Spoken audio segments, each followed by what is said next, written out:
신라는 나당 전쟁에서 승리했습니다. 당나라 세력을 축출해서 한반도 통합을 이뤘습니다. 매소 성전투 승리가 큰 역할을 했습니다. 고등학교 한국사 교과서는 신라가 매소성에서 당 육군 20만을 대파하였다고 짧게 서술합니다. 삼국사기는 이렇게 전합니다. 675년 9월 29일 이근행이 군사 20만 명을 이끌고 매소성에 머물렀다. 우리 군사가 공격하여 달아나게 하고 전마 3만 380피를 얻었다. 매소성 전투가 어떻게 전개되었는지에 관해서는 기록이 남아있지 않습니다. 합리적 추론을 통해 매소성 전투의 전개 과정을 재구성합니다. 나당연합군은 660년 백제를 멸망시켰습니다. 668년에는 고구려도 멸망시켰습니다. 신라는 대동강 이남의 땅을 원했지만 당나라는 영토 분할 약속을 지키지 않았습니다. 백제 땅과 고구려 땅을 직접 통치하기 위해 군정기관을 설치했습니다. 백제의 수도 부여에는 웅진도독부를 설치했습니다. 고구려의 수도 평양에는 안동도호부를 설치했습니다. 당나라는 기미 정책에 따라 한반도 전체를 지배하려고 했습니다. 기미 정책은 주변 지역의 지배자에게 관직을 주면서 당나라의 종주권을 인정하게 하는 정책이었습니다. 당나라는 663년 신라 경주에 계림주 대도독부를 설치하고 문무왕을 대도독으로 임명했습니다. 문무왕은 무력으로 당나라 군대를 한반도에서 몰아내기로 결정했습니다. 670년 7월부터 나당전쟁이 본격적으로 시작됐습니다. 신라군이 백제 땅으로 진격해 당나라군을 축출했습니다.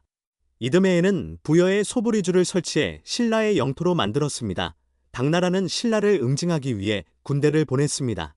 신라는 672년 8월 현재의 황해북도 서원군에서 벌어진 성문전투에서 패했습니다. 임진강 이남으로 후퇴해 수백 군대의 요충지에 성을 쌓고 방어 전략으로 전환했습니다. 전면전을 피하는 대신 당나라군의 군수물자를 소모시키는 작전을 전개했습니다. 나당전쟁이 승부가 갈린 것은 매소성 전투에서였습니다. 역사학자들은 매소성이 경기도 연천군에 있는 대전리산성이었다고 추정합니다. 대전리산성 앞에는 한탄강이 흐르고 그 너머로 전국 들판이 펼쳐져 있습니다. 삼국사기에는 매소성에 20만 명의 당나라군이 주둔하고 있었다고 적혀 있습니다. 당나라 쪽 기록과 비교하면 숫자가 부풀려진 것 같습니다. 실제 주력 부대는 4만 명의 기병이었습니다. 매소성 전투에 참전한 신라군의 숫자는 기록되어 있지 않습니다. 학자들은 3만 명 또는 4만 명의 보병이 참전했을 것으로 추측합니다. 쪽수에서도 열세인 신라군 보병들이 당나라의 4만 명 기병을 이기는 것은 상식적으로 불가능한 일입니다. 그런데 신라는 그 불가능한 일을 해냈습니다. KBS 역사 스페셜은 2002년에 매소성 전투의 비밀을 다루면서 장창당과 노당의 활약에 주목했습니다. 장창당은 긴 창을 사용하는 부대이고 노당은 쇠뇌를 사용하는 부대입니다. 삼국사기 김유신 열전에는 성문 전투에서 신라 장창부대가 당나라 기병 3,000명을 포로로 잡은 이야기가 나옵니다. 일반적인 창의 길이는 2에서 2.5m이지만 장창의 길이는 4-5m입니다. 2인 1조가 되어 한 사람은 창끝을 지면에 고정하고 다른 사람은 창날의 각도를 잡아줍니다. 브레이브 하트에도 장창으로 기병을 무찌르는 장면이 나옵니다. 매소성 전투에서도 비슷한 양상을 보였을 것입니다. 장창은 기병을 제압하는 용도로 사용되었습니다. 장창 부대는 아군의 전열에 배치됩니다. 어깨를 맞대고 밀집대형을 이룹니다. 창날이 말의 목이나 가슴을 겨눕니다. 그러면 기병의 돌격을 저지할 수 있습니다. 쇠뇌병과 궁수들도 기병의 공격으로부터 보호받을 수 있습니다. 매소성 전투는 당나라 기병의 돌격으로 시작되었을 것입니다. 그러나 당나라 기병은 장창 부대의 밀집대형에 가로막혔습니다. 장창의 숲에 부딪혀 속도를 줄이거나 멈출 수밖에 없었습니다. 기동력을 잃어버린 당나라 기병은 신라군 보병의 먹잇감이 되었습니다. 장창이 방어 역할을 했다면 공격 역할을 했던 것은 쇠뇌였습니다. 쇠뇌는 활과 마찬가지로 화살을 멀리 날립니다. 활과 다른 점은 기계장치를 부착해 방아쇠를 사용한다는 점입니다. 활은 오랫동안 훈련하지 않으면 잘 쏠 수 없습니다. 쇠뇌는 조작 방법만 익히면 쉽게 다룰 수 있었습니다. 쇠뇌에는 소형 쇠뇌와 대형 쇠뇌가 있었습니다.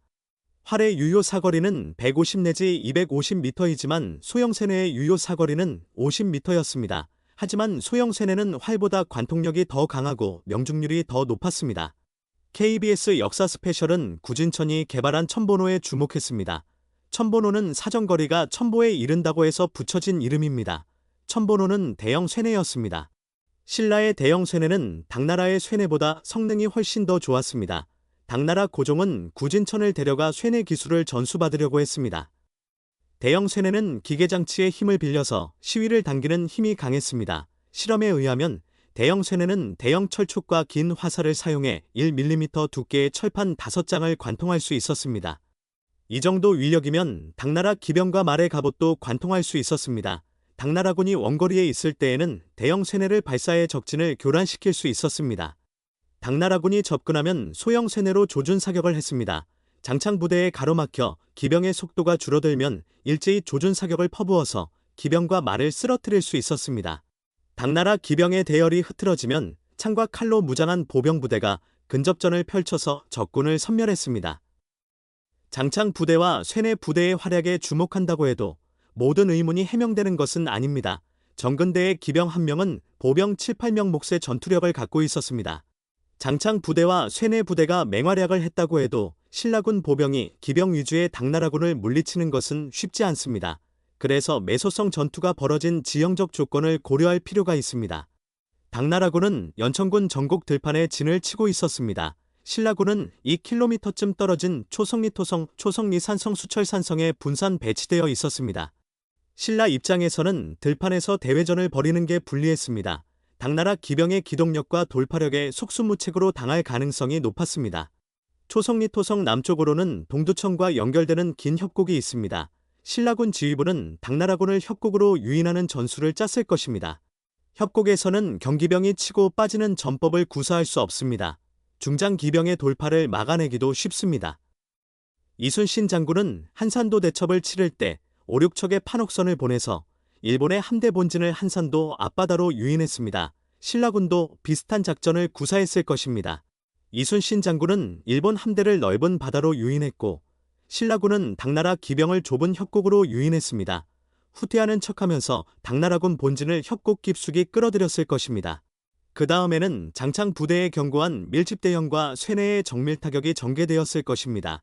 매소성 전투는 당나라군이 3만 필에 달하는 전말을 남겨둔 채 도주하는 것으로 끝났습니다.